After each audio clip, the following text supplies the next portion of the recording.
o narcisismo. Bom, boa tarde mais uma vez, pessoal. Vamos lá, vamos falar sobre o narcisismo. Como eu disse, né, nós me desestabilizou um pouco aqui, mas vamos lá, esse negócio de slide. Nós vamos estar falando sobre o artigo de Freud, de 1914.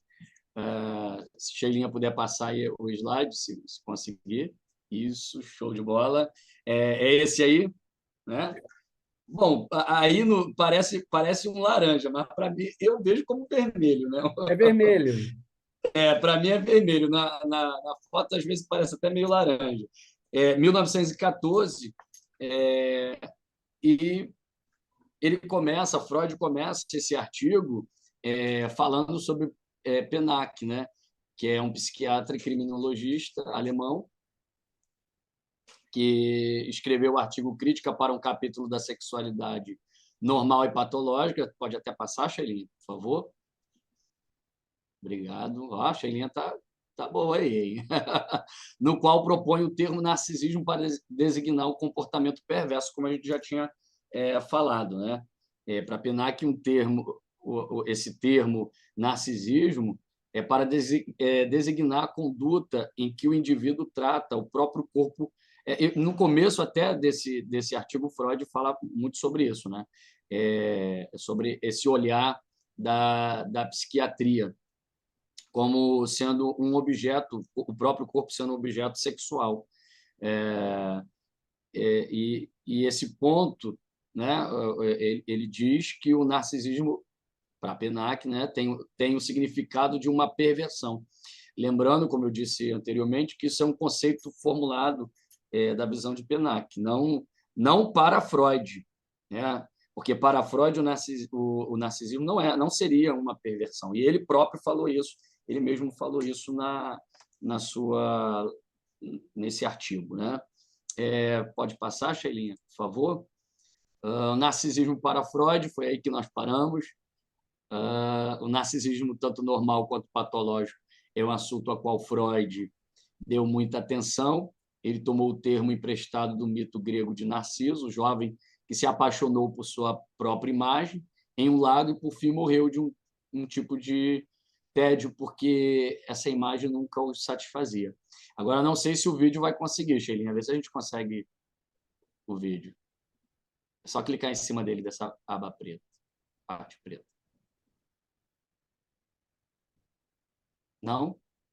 Eu acho que não vai conseguir porque você não tem ele aí na sua pasta. Mas tudo bem, vamos sem o vídeo mesmo. Vamos sem o vídeo. Aí, essa flor narciso que eu achei muito interessante, né? Porque normalmente essa flor ela fica ali onde Narciso morre, o vídeo que conta sobre o mito, né? Vai falar que nasce essa flor. E essa flor, geralmente, ela fica à beira de um lago, de um rio, voltada para a sua própria imagem. Então, assim, para agregar, eu achei interessante trazer um pouco isso aí. Pode passar, Shelly?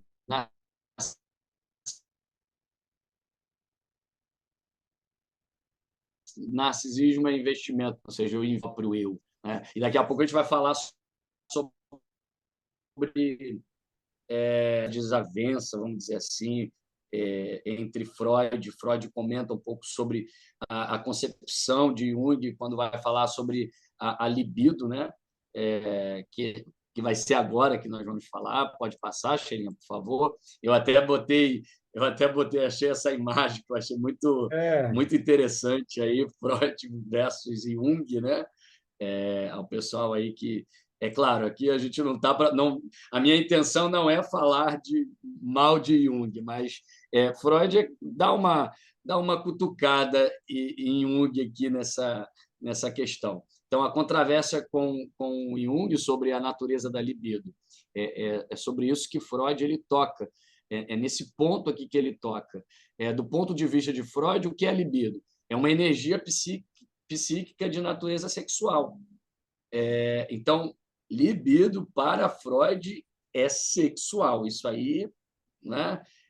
aqui a maioria não, todos psicanalistas, né? Nós sabemos disso. Para Freud, a libido é responsável pela presença e manifestação do sexual na vida psíquica. Por outro lado, Jung concebe a libido como uma energia psíquica não especificada, manifestando-se em todas as tendências, sexuais ou não, que Freud refuta grandemente isso aí. Né? Porque, para Freud, libido é de natureza sexual. Né?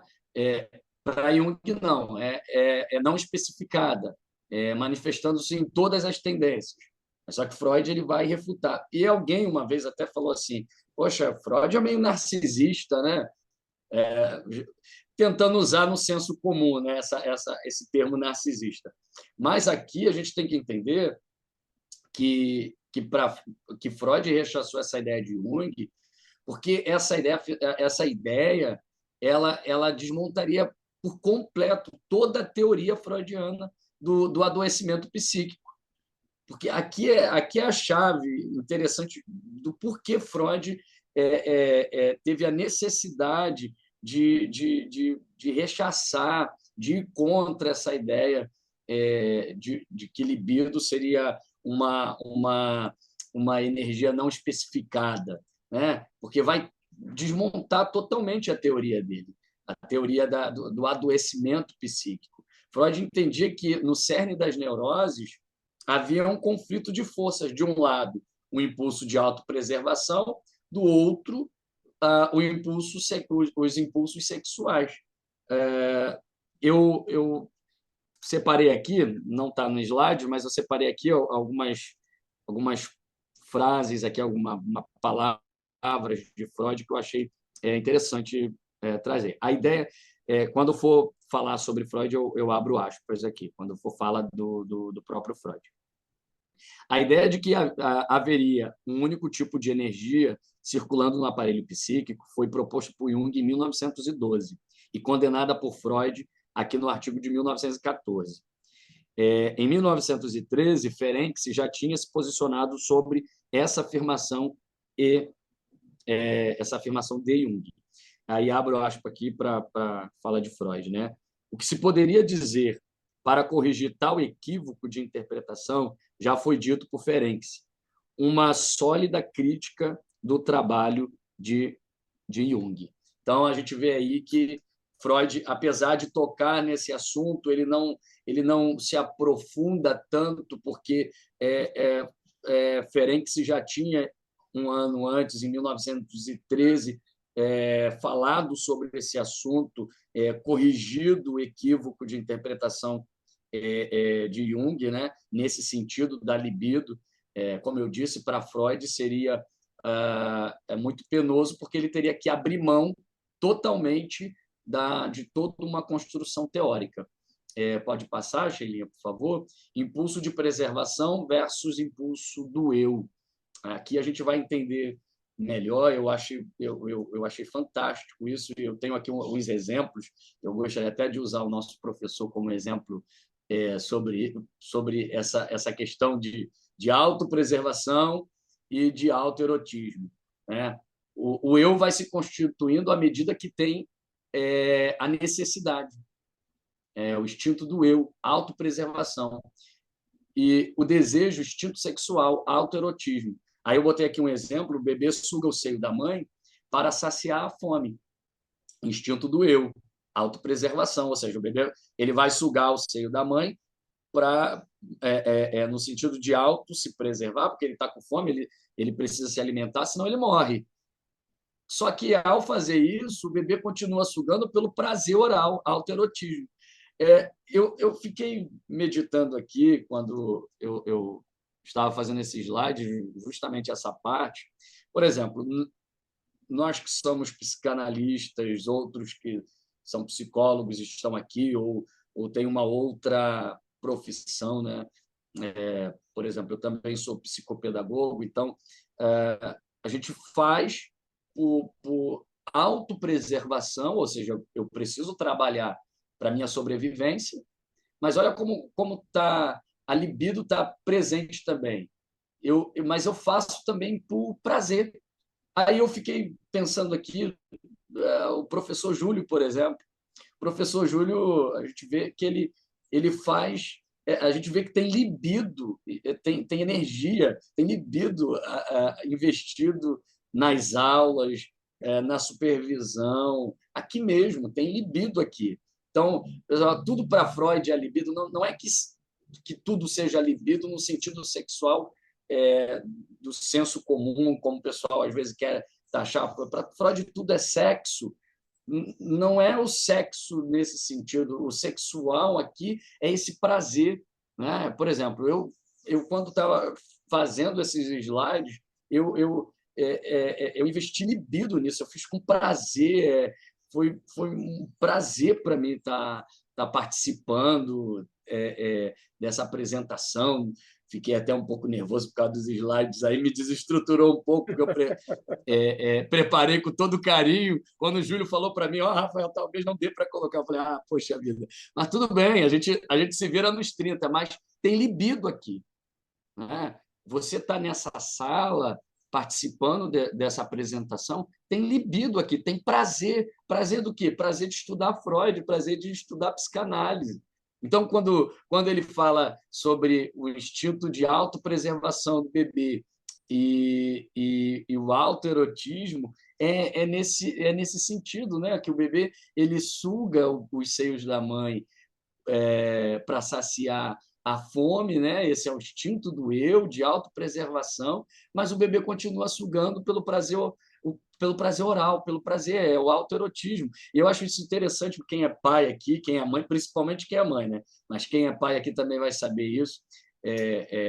Né? Quando o bebezinho nasce ali, aquele ser, e você vê que, às vezes, muitas das vezes, o bebê está amamentando, tá se amamentando, tá se saciando ali do seio da mãe, mas tem uma hora que ele para, sem puxar até o leite, é só mesmo pelo prazer. Eu lembro que minhas filhas mesmo, eu observava essa questão e achava interessante. Às vezes elas dormiam no seio ali, sugando o seio da mãe, usando como se fosse mesmo uma chupeta, né? Pode passar, Sheilinha, por favor? Eu coloquei aí, eu sou muito assim, eu gosto de fazer um sistema, como eu disse, esse meu lado pedagogo acaba fazendo isso. Eu achei interessante organizar nessa ordem aqui. O primeiro, o autoerotismo, né? A criança investe libido no próprio corpo.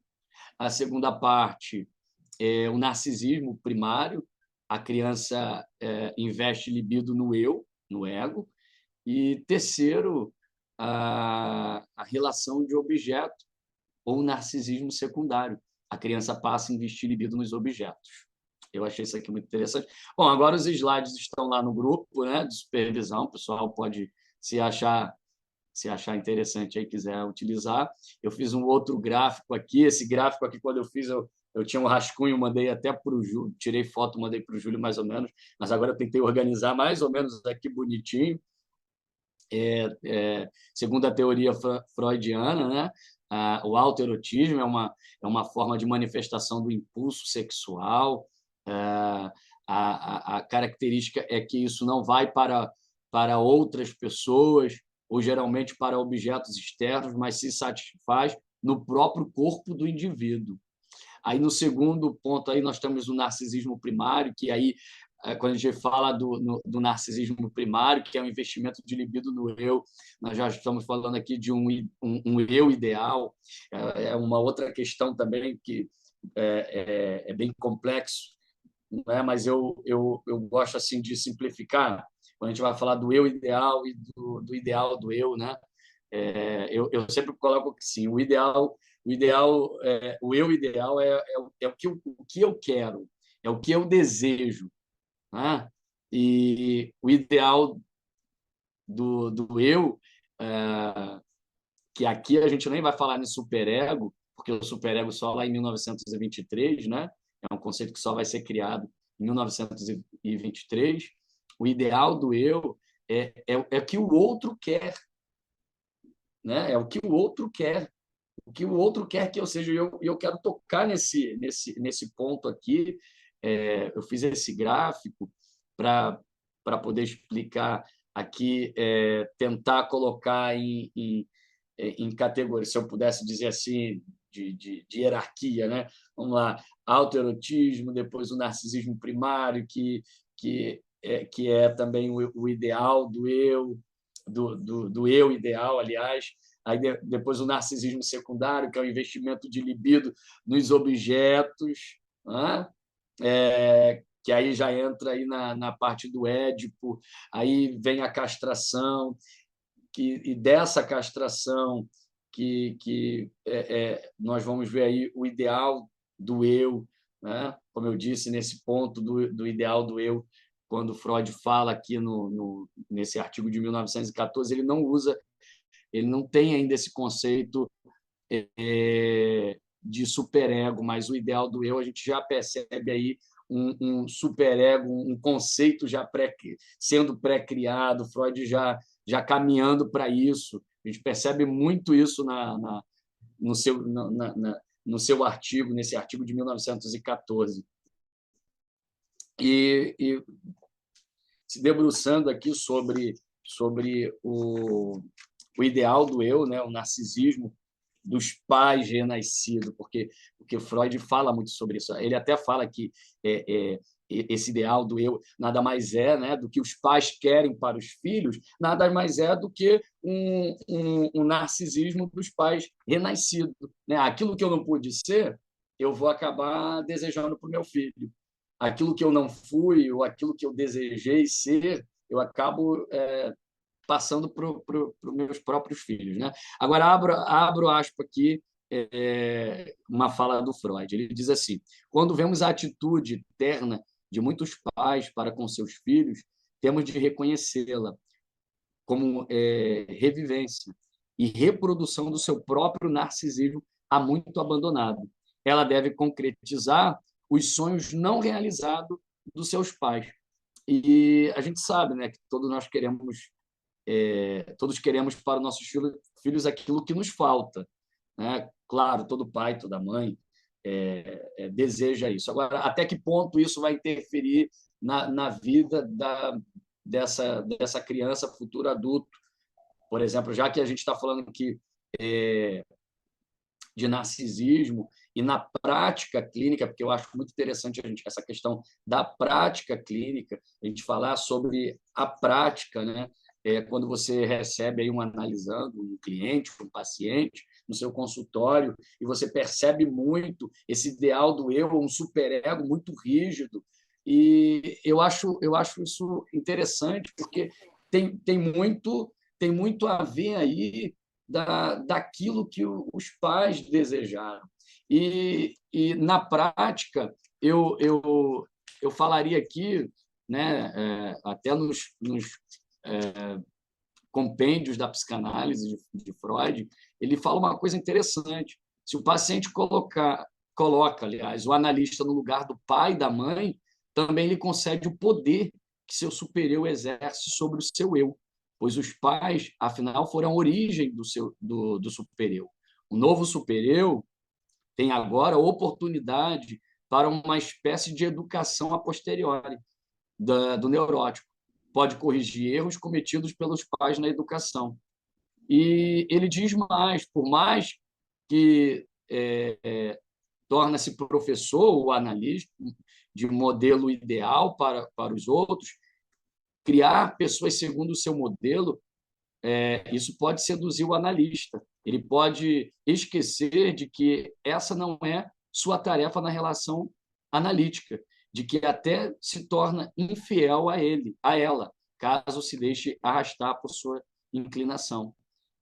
Então, a gente tem que também parar para pensar, quer dizer, o paciente ele entrega o seu supereu, está nas nossas mãos moldar esse novo supereu. Aí a gente começa a fazer aquele papel do pai e da mãe querendo apontar um caminho para o paciente. A gente sabe que esse não é o nosso papel. A gente só vai estar trocando 6 por meia dúzia, né? O ideal do eu dos pais para o do analista, aquilo que nós desejamos para o nosso paciente, para o nosso analisando. Então, a gente sabe que todos queremos para os nossos filhos aquilo que nos falta, um desejo, e até até um desejo inofensivo isso, contanto que deixemos que vivam suas vidas e não as nossas.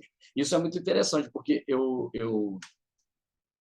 mesmo já atendi uma pessoa que ela iria fazer um determinado curso, né, de medicina, porque era o sonho da mãe. A mãe não pôde realizar esse sonho, então ela transferiu para a filha. Então, a que ponto isso é, é, é do paciente ou é da mãe do paciente? É um desejo da mãe da paciente, no caso aqui, né?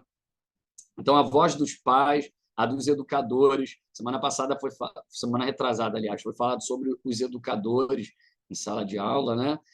Então, a voz dos pais, dos educadores e de tantos outros que podem ter marcado a vida de uma criança, até mesmo a voz da chamada opinião pública, tudo isso, segundo Freud, contribui para a formação do ideal do eu de um sujeito. Isso aí a gente não tem para onde escapar, né? A gente o sujeito vai passar por isso aí. Agora, eu até semana retrasada compartilhar aqui com vocês, eu assisti um filme com as minhas filhas e eu achei interessante. Filme Os Elementos. Eu acho que é isso, Os Elementos, se eu não me engano. E que a menina, né, a personagem ali, quem é pai e mãe aqui de criança já deve ter ido assistir no cinema esse filme, a menina se apaixona pela água, né? E só que ela foi criada para poder tomar conta dos negócios do pai. E ela se apaixona por esse personagem que é a água. E ela entra no conflito porque ela não consegue abrir mão daquilo que ela desse ideal do eu, desse ideal da sua família, desse ideal dos seus pais, para ela poder viver a vida dela. Ela tinha que ter aprovação dos pais. Ela era boa em artesanato, mas ela não queria abrir mão de ter que viver a vida dos pais para poder viver aquilo que ela queria, desejava. Eu até achei engraçado que minhas filhas falaram assim para mim, que quando eu vou assistir no filme, eu fico assim, lá, o ideal do eu. Ali é o ideal do eu. Tá vendo? Ali é o ideal dos pais, né? Os pais querem isso para ela, que ela tome conta da. Minhas filhas falam assim: pai, o senhor já vem com o senhor psicanálise, nem assistindo o filme o senhor para de falar de psicanálise. Então, acaba que a gente, né, não tem para onde correr.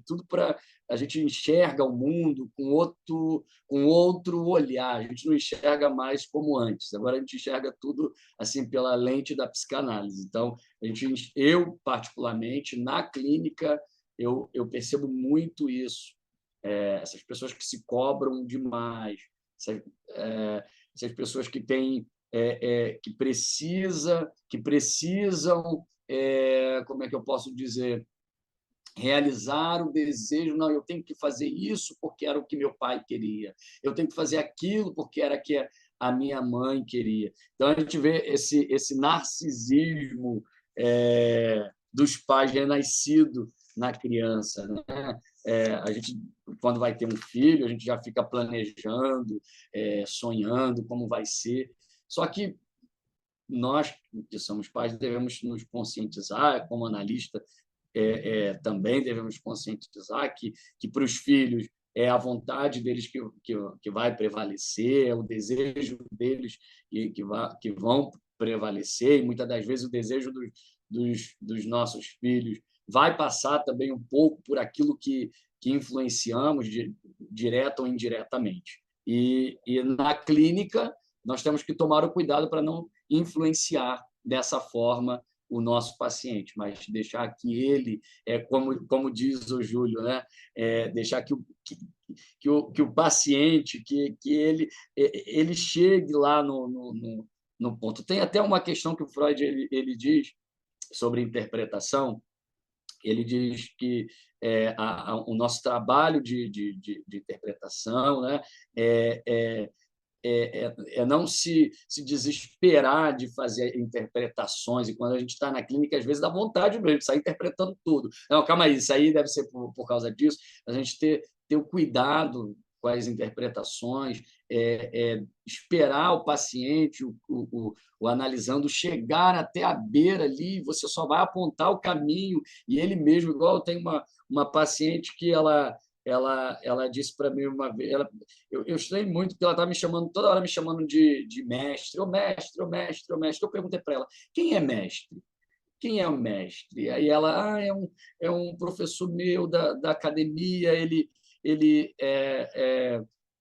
me ajuda muito nas questões emocionais e não sei o quê. E começou a chorar. Ela falou, agora eu lembrei da minha mãe. Mas isso aí deve ser porque eu tenho falta, eu não tive o olhar da minha mãe. Olha só, ela está falando, não fui eu que disse. Ela está dizendo. Ela tá chegando, ela conseguiu chegar até a beira desse rio e atravessá-lo até onde ela consegue, né? Então, eu acho isso muito interessante. Por isso que eu amo a psicanálise, gente. A psicanálise é assim sabe, eu tenho feito a psicanálise de um estilo de vida também. Abre a nossa mente a ponto de muitas das vezes eu me perguntar até que ponto isso aqui é meu e, e até que ponto isso não é meu, né? Até que ponto isso é dos meus pais, até onde isso é desejo dos meus pais e até que ponto isso é o meu desejo, é a minha vontade, é o que eu quero para mim. Então, isso eu acho muito interessante mesmo. Bom, pode passar, Cheirinha, por favor. Freud diz que exige... Gente, eu não sei se eu estou sendo claro, porque eu sou muito elétrico para falar, então eu falo muito rápido. Tá Júlio, não ótimo, sei se está Rafa. dando para mim. Tá bacana demais, cara. Tá Tá, é muito bem. porque, como pastor pentecostal, também não consigo não sou tranquilo para falar. Às vezes eu sou muito acelerado para falar, falo muito rápido e talvez possa ser que o pessoal não esteja compreendendo. Bom, Freud diz que existem outros fenômenos patológicos e não patológicos nos quais também podem exercer, aliás, podemos enxergar a presença do narcisismo, a saber, a psicose, as doenças orgânicas, aquelas doenças, câncer, enfim, né? A Covid, particularmente, teve uma época que eu fiquei tão desesperado com a Covid que eu dormia meio que inclinado assim, porque eu achava que estava com falta de ar. Eu cismava, era uma paranoia minha, quase uma paranoia minha ali de achar que estava com falta de ar. Também Freud vai falar sobre a hipocondria, né? Eu acho que aqui no meu caso quase uma hipocondria nesse caso de achar que estava com Covid-19, né? E ele vai falar também a vida erótica dos sexos. Então a gente vai agora, China, pode passar, por favor. Nós vamos falar sobre o narcisismo versus psicose, né? A gente vendo esse artigo de Freud, a gente perde um pouco essa concepção do senso comum. Que é claro que tem essa questão distorcida, patológica do narcisismo, do narcisista, aquela pessoa que é muito egocêntrica, aquela pessoa que o mundo gira em torno dela. Tem, claro que tem. Mas só que o Freud ele vai até aqui, ele não avança nessa questão. Aí tem outros, como o Otto, que é um psicanalista norte-americano, que vai falar muito sobre essa personalidade narcísica, né? Essa patologia do narcisismo. Ele vai tocar muito sobre nesse assunto. A gente na internet, nas redes sociais, a gente percebe que o pessoal tudo é narcisista. A pessoa é narcisista, minha mãe é narcisista, meu pai é narcisista. Então, a gente tem que ter um pouco de cuidado para não estar colocando uma nomenclatura nas pessoas ou tentando diagnosticar as pessoas, né? Até porque como psicanalista, essa não é a nossa função, sair taxando, você é neurótico, você é narcisista, você é psicótico. Então, a gente tem que ter muito cuidado nessa questão sobre essa questão desse termo no senso comum, né? Como o senso comum enxerga o narcisismo. Agora, aqui, Freud ele está. Eu até falo um pouco, tem pessoas que se decepcionam quando vão estudar esse artigo. Por que eu digo se decepciona? Porque está achando que vai encontrar ali uma receita, como lidar com o narcisista, igual a gente vê nas redes sociais.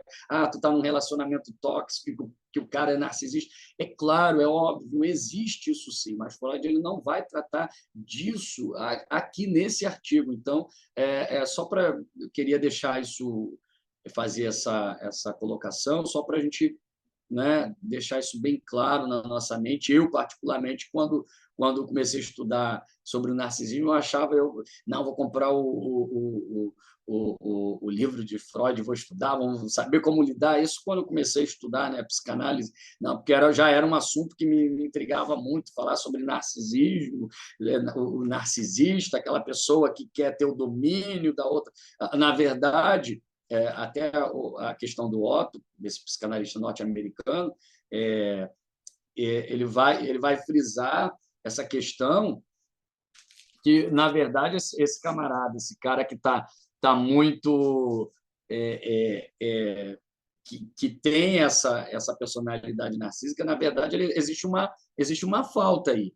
Existe uma pessoa fragilizada que, na verdade, está querendo... Ela precisa, como defesa, a Nancy, no diagnóstico psicanalítico, ela fala muito sobre isso também, que essa personalidade narcísica, a pessoa está tentando se defender, mas, na verdade, ela é frágil. Ela é frágil e esse narcisismo é mais uma defesa que a pessoa tem para poder se defender. E aí vira essa pessoa totalmente arrogante, prepotente. Claro que, como a gente vê, até o senso comum conhece um pouco sobre essa questão aí. Mas aqui no Freud, o narcisismo, ele vai falar agora sobre a psicose, né? O estudo o estudo psicanalítico das psicoses também contribui para a formação da hipótese de um narcisismo primário nos seres humanos. Freud ele acreditava que somente com a hipótese do narcisismo seria possível compreender duas características que ele considera fundamentais na psicose, pelo mundo externo. E ele vai falar também na neurose, né? Na neurose também observamos uma espécie de fuga do mundo externo, mas o sujeito compensaria essa retirada de investimento com fantasias objetais. Pode passar aí, Sheilinha, por favor. A psicose é desencadeada por meio de uma retirada no mundo externo. Claro, gente, eu tô aqui resumindo, tá? Esse artigo de Freud ele é muito profundo, ele né, não, eu acho que em uma apresentação só não dá para a gente entrar com detalhes em cada ponto aqui desse artigo de 1914. Então, a gente está dando só passando assim, como diz, né, batido em cima de cada assunto, porque é muita coisa que o Freud vai falar nesse artigo. Então, a psicose é desencadeada por meio de uma retirada radical do investimento libidinal no mundo externo. Se o obsessivo regride anal e sádica de satisfação, o psicótico, por sua vez, regride para a modalidade narcisista de satisfação.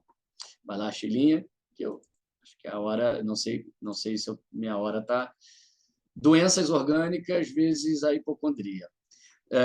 Na experiência do adoecimento físico, ocorre a transformação de boa parte da libido objetal em libido narcísica, ou seja, na doença orgânica, as alterações físicas provocadas pela enfermidade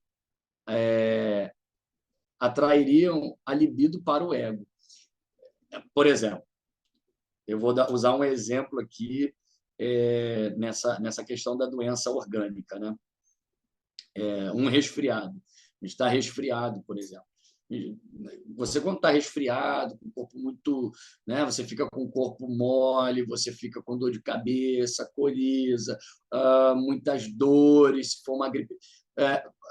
A sua libido está voltada toda para você, você se desinteressa pelo mundo externo. Então, é isso que Freud está dizendo, que na experiência do adoecimento físico ocorre uma transformação de uma boa parte dessa libido objetal em libido narcísica, ou seja, você não investe mais libido no objeto externo, mas você volta essa libido. Boa parte dela ela é transformada em libido narcísica, ou seja, na doença orgânica. As alterações físicas provocadas pela enfermidade atraíram a libido para o eu, para o ego, né? Você vê a pessoa, por exemplo, a pessoa com câncer, a pessoa com HIV, uma pessoa, claro, HIV que está num estado assim, de adoecimento, muitas das vezes até terminal, ou uma doença bem complicada, essas pessoas geralmente elas não têm, muitas das vezes o externo não tem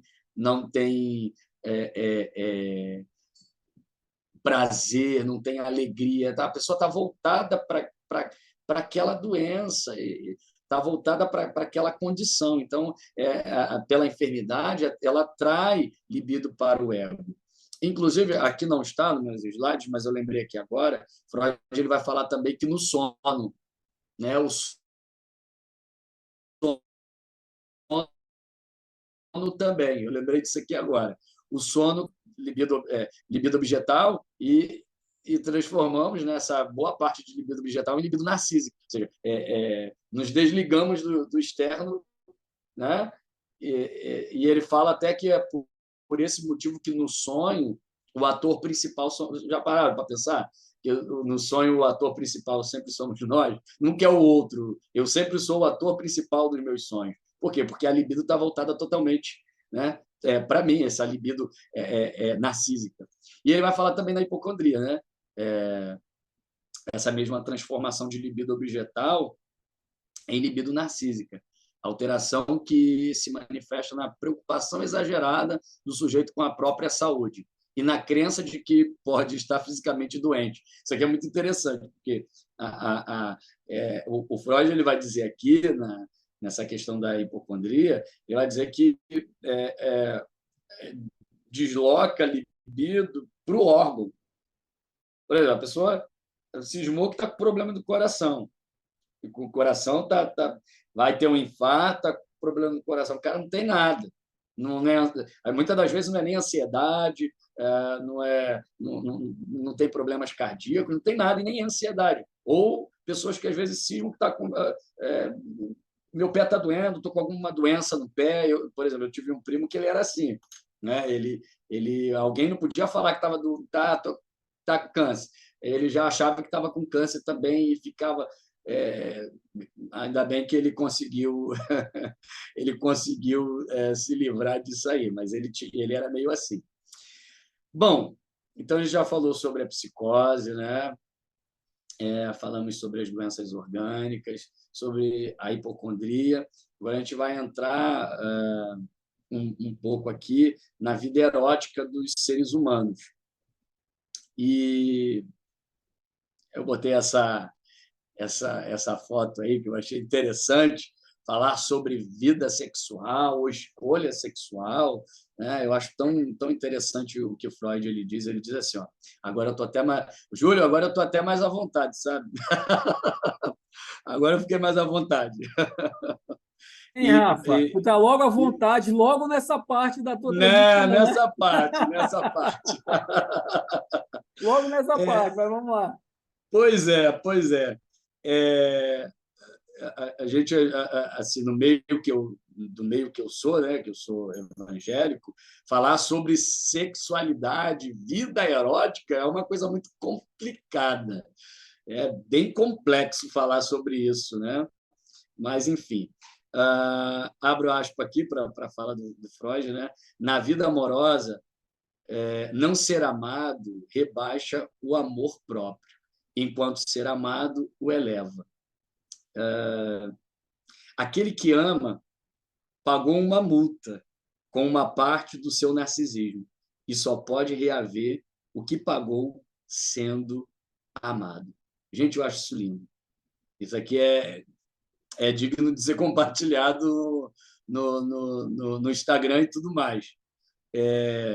Isso aqui me fez lembrar de uma paciente, há um tempo atrás, né?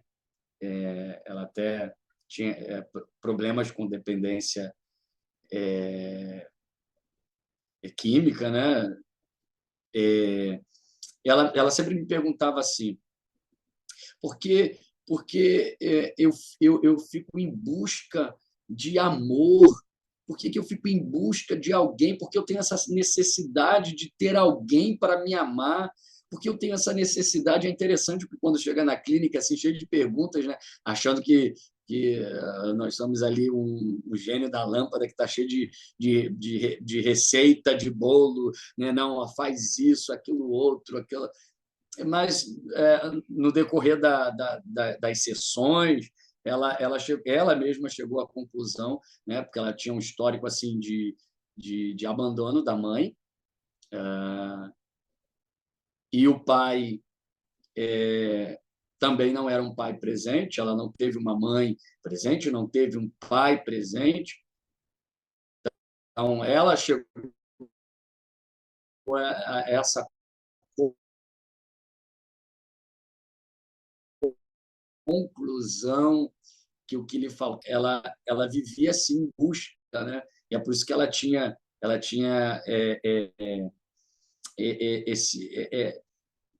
essa baixa autoestima.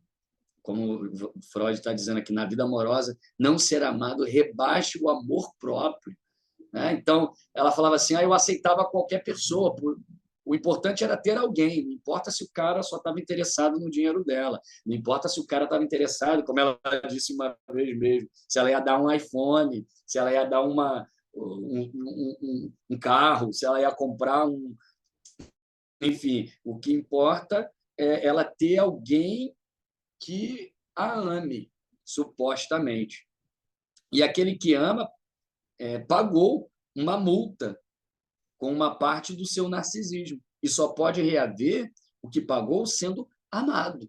Então, é amando e sendo amado, tendo essa devolutiva. Então, quando uma pessoa só ama, a pessoa só se doa, a pessoa só dá, a pessoa só investe e não tem para si, né? Ela não tem de volta, ela não está recebendo de volta o que ela pagou, né? Então é mais ou menos isso que Freud está falando aqui. O amor na teoria freudiana é narcísico e é explicado através dos princípios de uma doutrina do eu. Então, a gente vê muito isso na pessoas que são dependentes emocionalmente. Pessoas que são dependentes emocionalmente.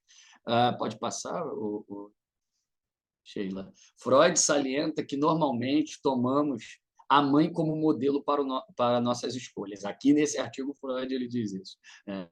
Tomamos a mãe como modelo para nossas escolhas objetais, porque ela é o nosso primeiro objeto de amor. Não só a mãe, mas o próprio eu. Aí está uma frase aí, a fala do Freud, né? Dizemos que o ser humano tem originalmente dois objetos sexuais, ele próprio e a mulher que o cria. Pode passar, Shelinha, já estamos chegando ao fim, né? Aí na página 36 lá do artigo de Freud, como eu disse, né? eu estou usando aqui a da Companhia das Letras. Ele primeiro ele destaca que uma pessoa pode amar em conformidade com o tipo narcísico. O que isso significa? Ou seja, que o meu ego é o modelo da escolha. Né? Então, essa parte de conformidade com o tipo narcisista, né? Ele está dizendo sobre isso.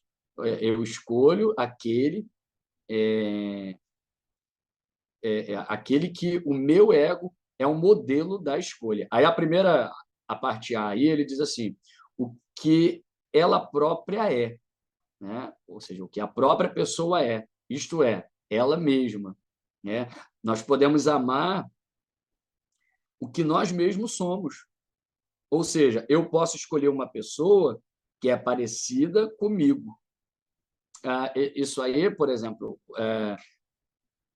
pessoas homossexuais escolhem uma pessoa que é do mesmo sexo. Um exemplo, né? É uma pessoa do mesmo sexo. A parte B aí, o que ela própria foi. O que ela própria foi. Ou seja, eu escolho alguém para me relacionar que seja muito parecido com aquilo que eu já fui e que não sou mais.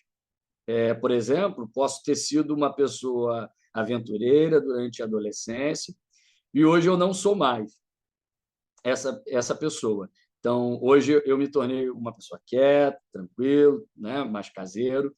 Então, eu posso acabar escolhendo essa pessoa, uma pessoa aventureira, para se relacionar, porque ela parece com o que eu já fui, né? Com o que eu já fui. Isso aqui eu também achei muito interessante, né? Essas escolhas narcisistas, né? Escolhas de amor que seja modelado pelo meu próprio ego, né? O que ela própria gostaria de ser, a parte C, com que ela própria gostaria de ser. Eu posso escolher o que eu próprio gostaria de ser. Exemplo, eu sou uma pessoa nervosa que briga por qualquer coisa e no fundo eu gostaria de ser uma pessoa mais calma. Eu posso nessa escolha narcisista me interessar por uma pessoa que é assim, calma, tranquila, ou seja, eu estou escolhendo essa pessoa por aquilo que eu gostaria de ser. No fundo, eu estou me relacionando comigo mesmo, simbolicamente. Eu não estou escolhendo essa pessoa porque ela é parecida comigo agora. Ela é do jeito que eu gostaria de ser. Ela representa o meu eu ideal. Então, esse aqui eu achei fantástico também. Agora, tudo isso, é claro, não é assim consciente. Né? A gente está falando de psicanálise, a gente está falando de inconscientemente. Não é? Talvez você queria ser uma pessoa mais tranquila, mas você é nervosa, então geralmente você vai inconscientemente escolher uma pessoa mais tranquila. D, alguém que foi uma vez parte dela mesma. Eu posso escolher uma pessoa como objeto de amor, porque essa pessoa, porque ela tem características muito parecidas com alguém que já fez parte do meu ego e que não faz mais. Né? A gente sabe que o nosso ego é constituído por aqueles que estão ao nosso redor. Então, alguém que foi uma vez parte dela mesma. Aqui entra muito essa questão do pai, da mãe, ou pode ser um professor, como eu falei, um professor, alguém de muita influência, enfim. Agora a gente vai para a segunda parte aqui dessa de a pessoa pode amar, em conformidade com o tipo anaclítico. Né? Ou seja, tomando como modelo de escolha objetal os objetos primários. E quem são os objetos primários? São os pais, né? Ou aqueles que simbolizam, né? Que fazem esse símbolo aí dos pais. Né?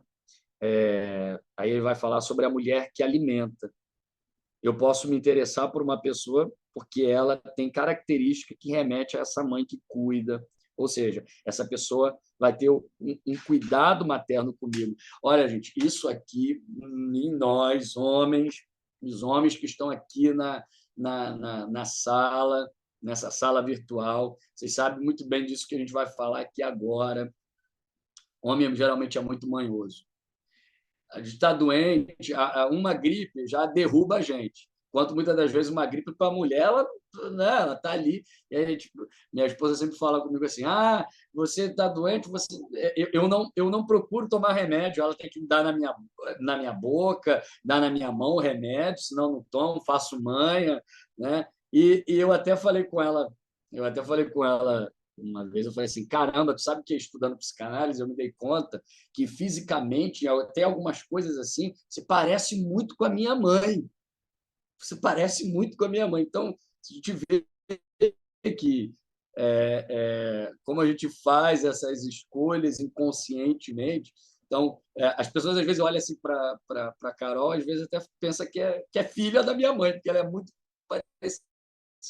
Às vezes o jeito de falar, o jeito de ser. Então, inconscientemente, eu escolhi. Hoje eu tenho ciência disso, né, que eu a escolhi por essas características muito parecidas com a da minha mãe. E também o homem que a protege, ou seja, uma pessoa que tem um tipo de relação comigo paterna de proteção, né? Geralmente as mulheres.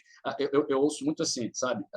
Mas o modelo é o pai e a mãe, né? A pessoa fala assim: meu pai é viciado em meu pai é alcoólatra. E eu procurei uma pessoa que não seja alcoólatra. Eu procurei uma pessoa que, então eu não, querendo ou não, o modelo principal foi o pai, nem que seja daquilo que eu não quero, sabe? Então o modelo foi o pai. Bom, gente, essa é a minha pequena apresentação. Espero que vocês tenham gostado aí. É uma pena o vídeo não ter conseguido passar o vídeo, mas tudo bem, legal.